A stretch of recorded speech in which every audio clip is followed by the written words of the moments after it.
We need to get this done. It's fine, dear. We're right on schedule. Really? Care to explain that one to me? Certainly. See, with the success of Quatermass 2, you would think Hammer would want to strike while the iron was hot. Instead, the film languished in development hell. By the time it was finally ready to go into production, Val Guest was directing Casino Royale. No. The other one.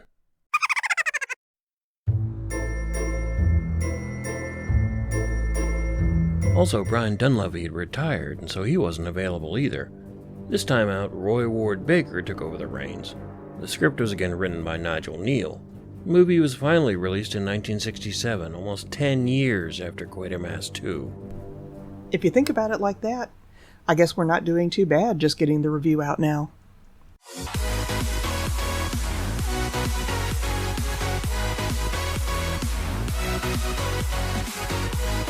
Thus I was able to see the changing world in a series of glimpses. Wait, this is the Instagram cut. How'd that happen? I can't complain about the print being too dark this time. No, but I can complain about the print they used. Well, at least the Blu-ray is an improvement over the DVD copy. You know, for the longest time, I thought that cat was a goose. It is better, but the quality varies greatly from the outdoor shots to the indoor ones. Cut to the workers playing in the mud. If this is how they dug tunnels in the 60s, it's no wonder the channel idea took so long to get off the ground. Board General Laborer Number 1, possibly played by Michael Poole, is processing diggings when he gets an unpleasant surprise. Hey, what's that guy carrying? The afterwork kegger? Maybe they just have a really good union. Hey, look at those dead eyes. Dead eyes? Dude, there are no eyes. What are you looking at? Apparently the same thing as the skull. And for those of you who were not sure if this was a real Hammer movie, note that the skull has fangs. Get a load of those gnashers. Hey, careful with it. It's a fossil. It may be worth money, you know that? I've known things dug out and fetched a fortune. And yet you're still working here. An ancestor of the Coneheads? Or finds. Yeah, we know. We were there. But the subway, the underground, was closed. Where'd all these people come from? It seems since this is now an archaeological site, the professional diggers have been ushered out and the academic diggers were brought in. As if this project wasn't going slow enough. James Donald plays Dr. Rooney. He has the unfortunate distinction of being the smartest man in the room for most of the picture. More on that later. All the bureaucrats are interested in is getting the project back on schedule, while he wants to further the cause of science. Rooney thinks it'd be a good idea to get public opinion behind him, so to do that, he decides to hold an impromptu press conference. Now, gentlemen, this little press conference hasn't entirely met with official approval. May I say that? Well, you have already done it, so... The London Transport people have halted their extension work for the next few days. But it isn't days we need here, it's weeks. These fossils prove, I firmly believe, that creatures essentially resembling mankind walked this earth as long ago as 5 million years. Now, what I want to say to you is this. Is that I hate trains. In a pure Quatermass moment, Dr. Roney shuts down his government handler when a female reporter, played by Sheila Staple, asks, And can you actually tell what these, ape men look like? Hardly at this stage. Yes, I think I can. Is she checking out the ape man? One of the archaeologists, Miss Dobson, played by B. Duffel, tells Barbara Judd, played by veteran Scream Queen Barbara Shelley, who, sadly, is never dressed, or rather undressed, like this in the movie. Kinda seems like false advertising to me. Anyway, Miss Dobson has found something other than old bones. On a completely unrelated note, is it wrong to say that Miss Dobson kind of looks like a hobbit? Yes, it is, but we'll let it go. Miss Dobson has discovered what appears to be a pipe. Spoiler alert, it's not a pipe. Since unexploded bombs are still being found to this day, it's not surprising this is what everybody decides it must be. Enter the gallant members of the bomb disposal squad.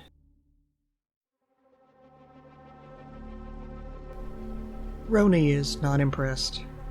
Bet about now that Johnny Walker poster is looking really good to him.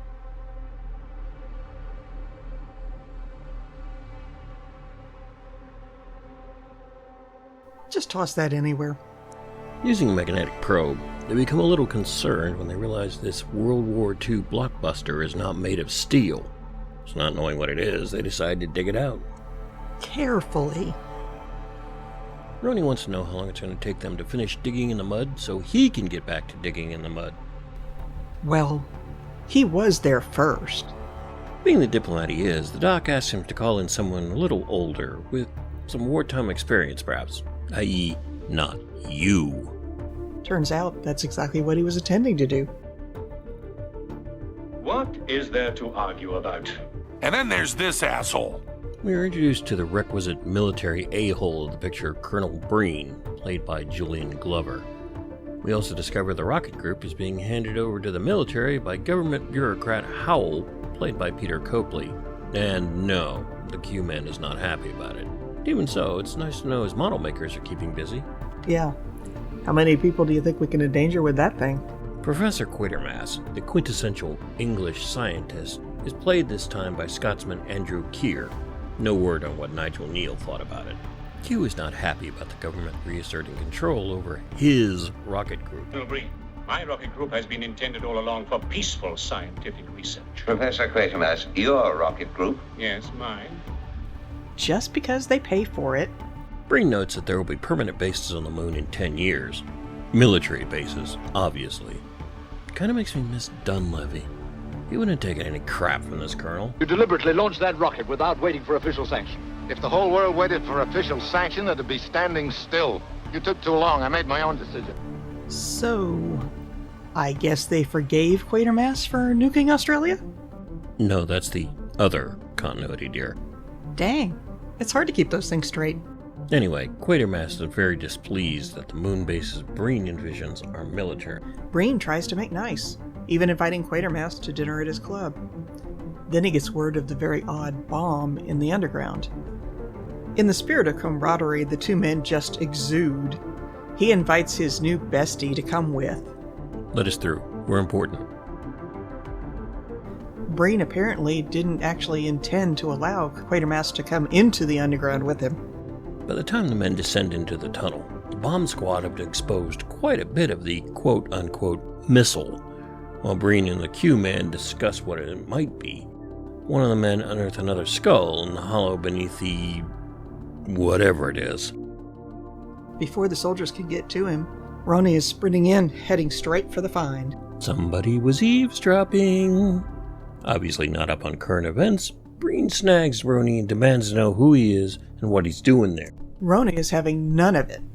Pulling a Quatermass, he wrenches himself free and takes charge of the diggers, while a gleeful Quatermass gives Breen the 411. Roni is gushing over the quality of the find. The bomb squad is less impressed. This sets the pattern for the entire movie. Quatermass is trying to use logic and science to solve the mystery. Breen just wants it to go away. Such questions are inconvenient. Quatermass asks Roni one of those inconvenient questions, namely, how did the fragile skull survive being struck by the missile? Roni notes the skull in question was on the inside of the cavity. Light bulb moment.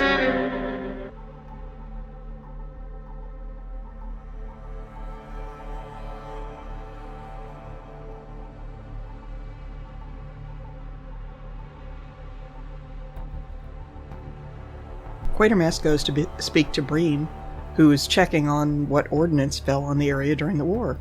He's told nothing unusual for a war, and only damage was done because the houses were empty. Quatermass is puzzled. Breen's conclusion is that they were evacuated because of the war. However, the local constable, played by Maurice Gold, knows different, saying the houses were already abandoned long before the war. It seems people were afraid to live there for some reason. I'm sure it's fine. The constable volunteers to give Quatermass and Barbara a tour of the abandoned houses. The place is a mess. Squatters' graffiti I can understand, but claw marks on the walls? Bad things happened here. Noises, bumps, even things being seen. I said it was a lot of nonsense, sir. But you know how these tales run wild once they get started.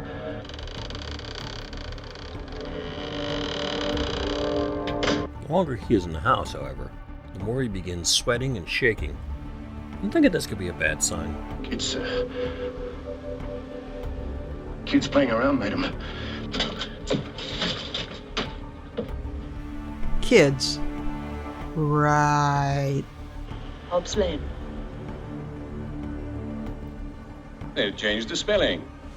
New ones like Hobbs the cricketer. The old one. Hob was once a sort of nickname for the devil. The devil, you say? You know, that scene looks familiar. Can't quite put my finger on it.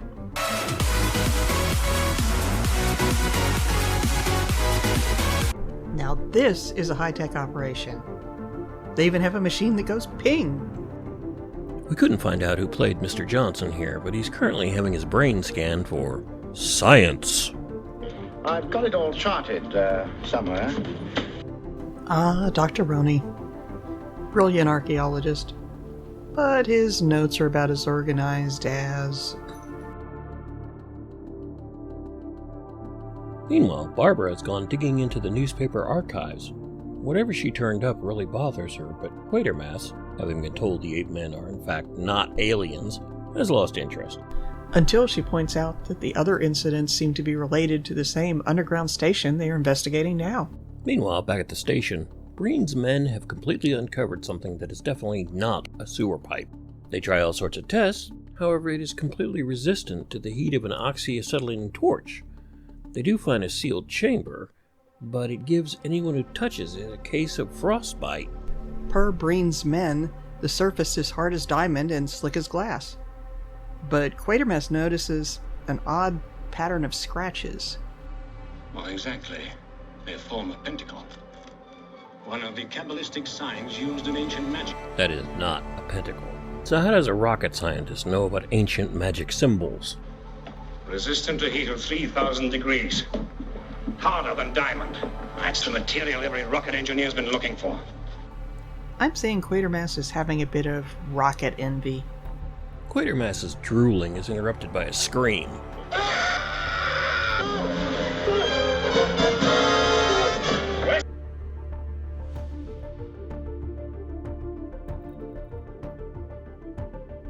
A young soldier starts screaming about something coming through the wall. Breen attributes it to claustrophobia. Quatermass and Barbara, however, are not convinced. Quatermass and Barbara go to the archives to find more clues. They keep coming up with descriptions of hideous dwarves and goblins. They decide to go to Westminster Abbey for more records. Let's just hope they'll let you in after last time. Oh, please go on. My Latin's not up to it. They quickly realize that every time the ground has been disturbed in this area, little green demons have appeared. Coincidence much? Let me through. I'm important. Returning to Hobbs Lane, Quatermass finds, to no one's surprise, that Breen has completely disregarded his instructions and started drilling. Quatermass attempts to warn him, again, and is promptly ignored, again. A man named Sladen, played by Duncan Lamont, who also played Victor Caroon in the original TV series of the Quatermass Experiment, is attempting to drill into the ship. But every time he does, he seems to trigger a high-pitched sound that quickly escalates beyond endurance. Right on cue, Roni and Barbara show up. Let us through. We're important. While everyone is recovering, Roni finds a hole that the drill did not make. And then things really get freaky.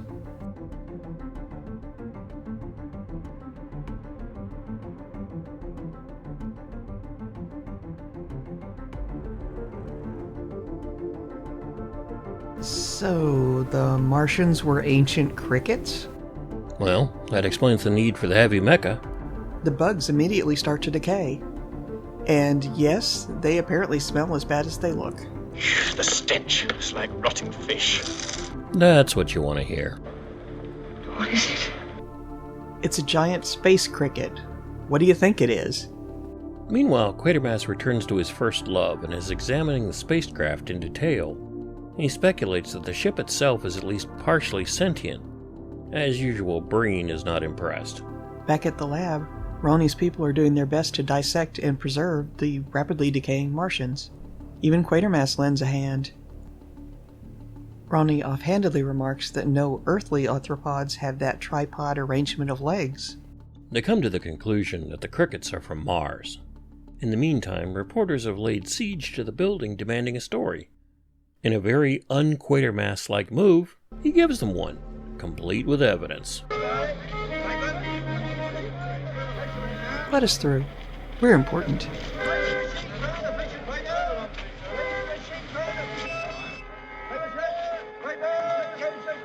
The ensuing media circus lands Quatermass in hot water with the Ministry. Said minister, played by Edwin Richfield, is not amused. Quatermass tries to explain how the Martians attempted to create a colony by proxy. Since they could not survive on Earth, their mutated ape men would carry on the Martian way of life.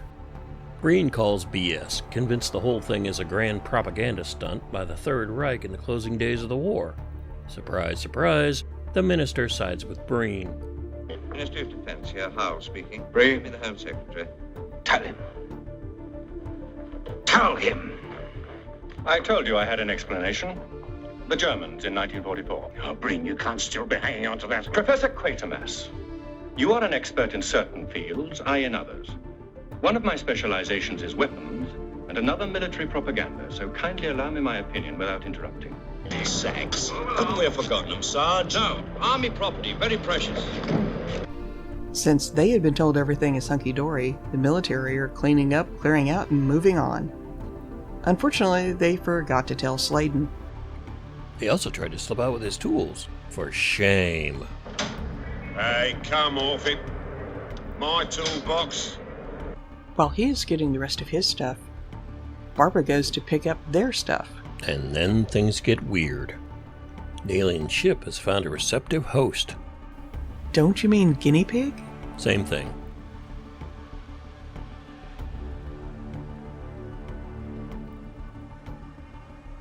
As the poor man runs away from Hobbs' End, he doesn't realize he is actually the source of the psychic disturbance. Thus the destruction just swallows him.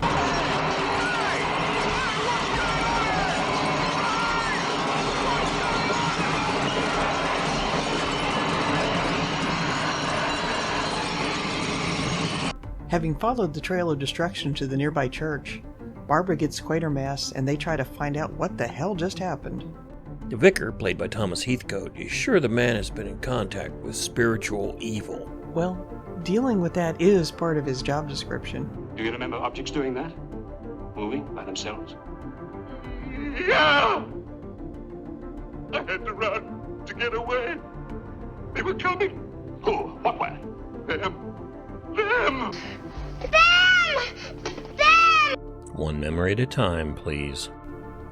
After witnessing a very eccentric performance, Quatermass realizes that the power was a gift from the Martians for their intended proxy colony. I'd mark that one return to sender. This is a danger to the whole world.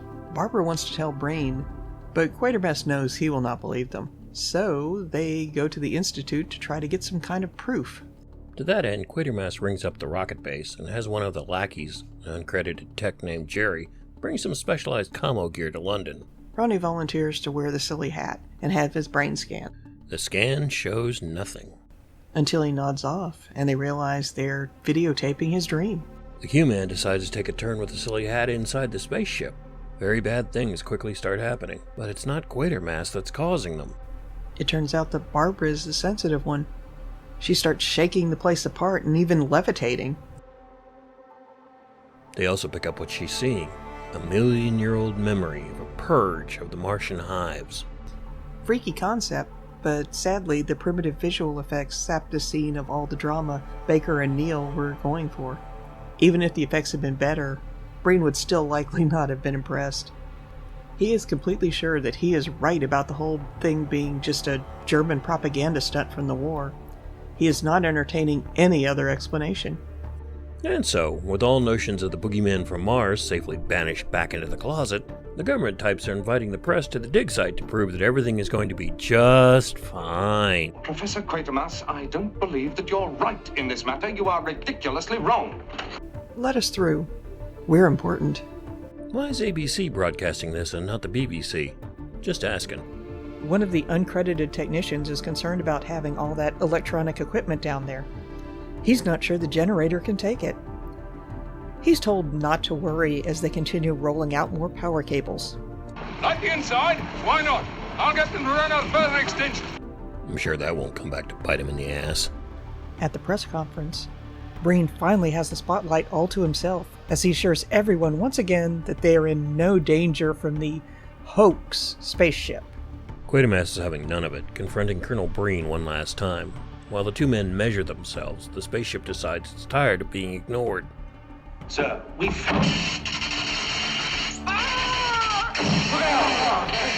In a freak accident, one of the technicians is electrocuted. That brings the mood down real quick. In the rush to try and assist the man, no one notices the part of the ship is glowing. While they are trying to get the lights back on, Barbara makes her way to the ship.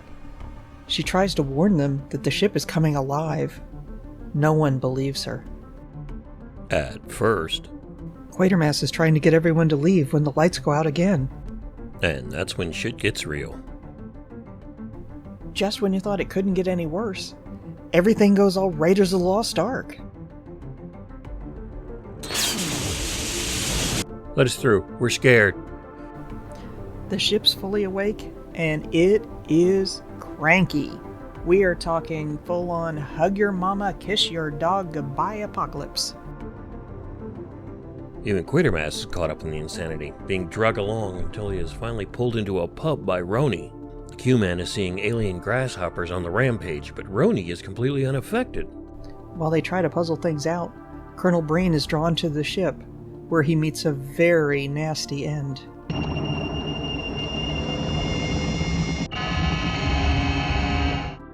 In the streets, people are under the Martians' control, using their newly awakened telekinesis to murder anyone not like them. Think of it as the ultimate woke fantasy. In the pub, Quatermass is once again being overwhelmed by the Martian influence.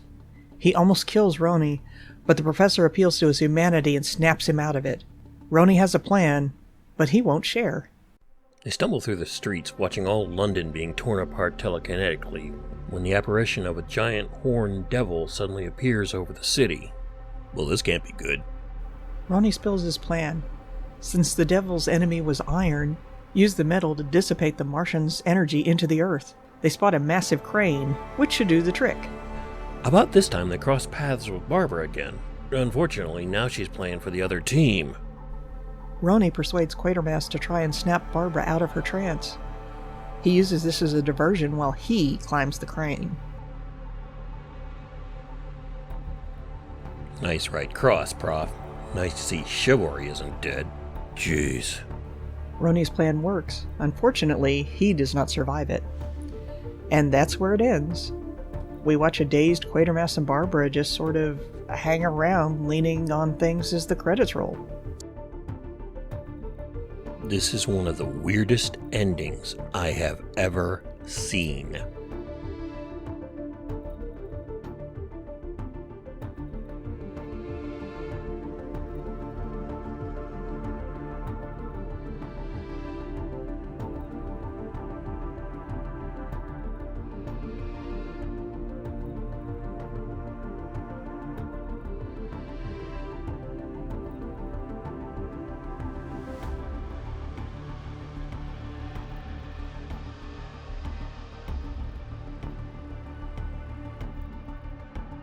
Quatermass in the Pit took an exceptionally long time to be made. Nigel Neal had his first drafts of the script done in 1961. However, this coincided with a change in the way Hammer handled the distribution. They had to have a financier lined up before the movie was made. At that time, American co-financiers were in short supply, probably because Quatermass 2, while it made money, was not quite as well received as the Quatermass experiment in either Britain or America. Quatermass in the Pit was a very different film than either of its predecessors. First off, it was in color, a definite plus. Second, it was not directed by Val Guest. which most people would probably count as a negative. He would have liked to take the helm again, but he was busy directing Casino Royale. Yes, the batshit crazy Peter Sellers Woody Allen version was guest's work. Brian Dunleavy was also gone, probably because he was filming the movie Pit Stop at the time Quatermass and the Pit was in production. Dunleavy would retire shortly after filming wrapped. To fill the vacancy, the quintessential British scientist was played by a Scotsman, Hammer Films veteran Andrew Keir. Considering how much Nigel Neal always hated Dunleavy's portrayal, he must have been over the moon. The tone of the movie is also markedly different than the first two. The music and direction have more in common with later Hammer movies. I mean, the aliens even look like devils, for Pete's sake. Andrew Keir already had several Hammer films under his belt when he was tapped to play Quatermass, including the horror classic Dracula, Prince of Darkness, which we will be reviewing. I have spoken. Oh, ha ha. Anyway, he comes off as an intelligent, thoughtful man, very passionate about science and morality, as he demonstrated by his reaction to his beloved rocket group being placed under military control. To his credit, Keir's performance does not hint at the fact that Quatermass in the Pit was not a pleasant experience for him. Keir later said that he was convinced director Roy Ward Baker wanted Kenneth More, who had worked with Baker on A Night to Remember. Baker was surprised to hear this, saying that he never even considered Kenneth More for the role. More was just too nice. Considering Kenneth More's total filmography, including and especially Sink the Bismarck, I gotta say I disagree with that one. But one thing still puzzles me. Why is James Donnell as Professor Roney given top billing in a Quatermass movie? I first saw the film under the 5 Million Years to Earth title when I was but a wee little reaper. Maybe not quite that wee. Okay, yeah, that's much better. Long before I knew anything about British science fiction in general or Quatermass in particular. I thought that Professor Roney was the hero. Seeing it under the American title, to me, Professor Quatermass was just some guy with an odd name. Ronnie seemed to have the pivotal role, and he was the one who sacrificed himself at the end to save the Earth. All I can think about Donald getting top billing is that at the time he was a bigger star, having had prominent roles in the acclaimed movies Bridge on the River Kwai and The Great Escape. It was not that Professor Quatermass did not seem important to the story, he just came off as second fiddle to Roney. Barbara Shelley, like Andrew Keir, was also a Hammer regular, including appearing with co-star Keir in Dracula, Prince of Darkness. A number of actors in this film should already be familiar to Quatermass fans. The actors playing the police constable, the minister, and several other minor characters were in Quatermass 2, while Duncan Lamont, playing Sladen, was the unfortunate astronaut Victor Caroon in the original BBC Quatermass experiment. Bea Duffel, who portrayed Ms. Dobson, the woman that finds the skull under the ship, had a very unusual career. She went from Quatermass in the Pit to a very memorable death scene in Fahrenheit 451.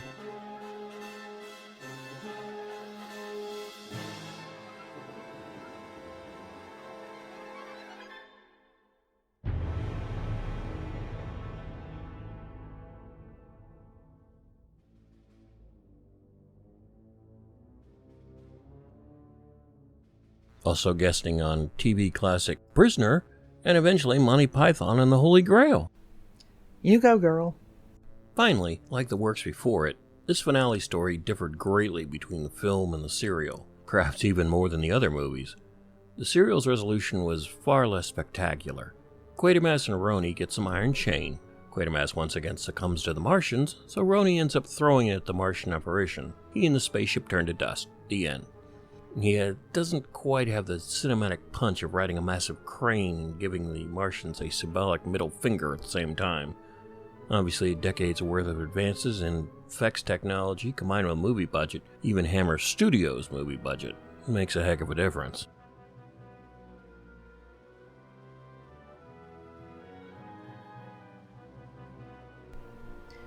This movie has a special place in my heart.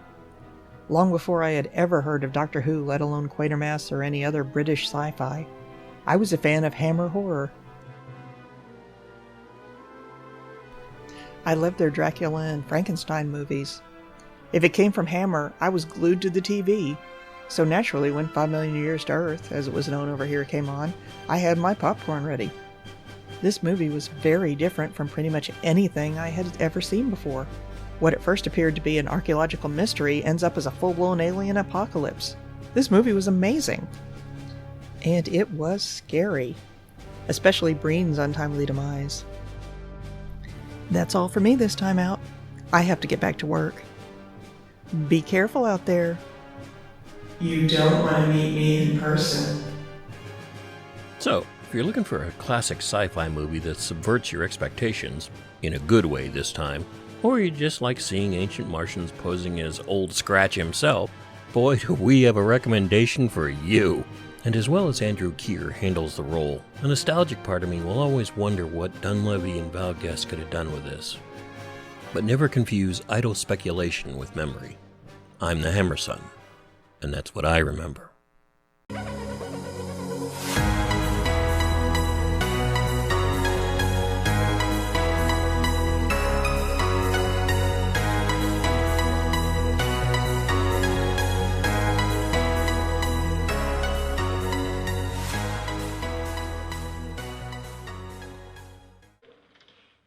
Oh, please go on. My Latin's not up to it. Yeah.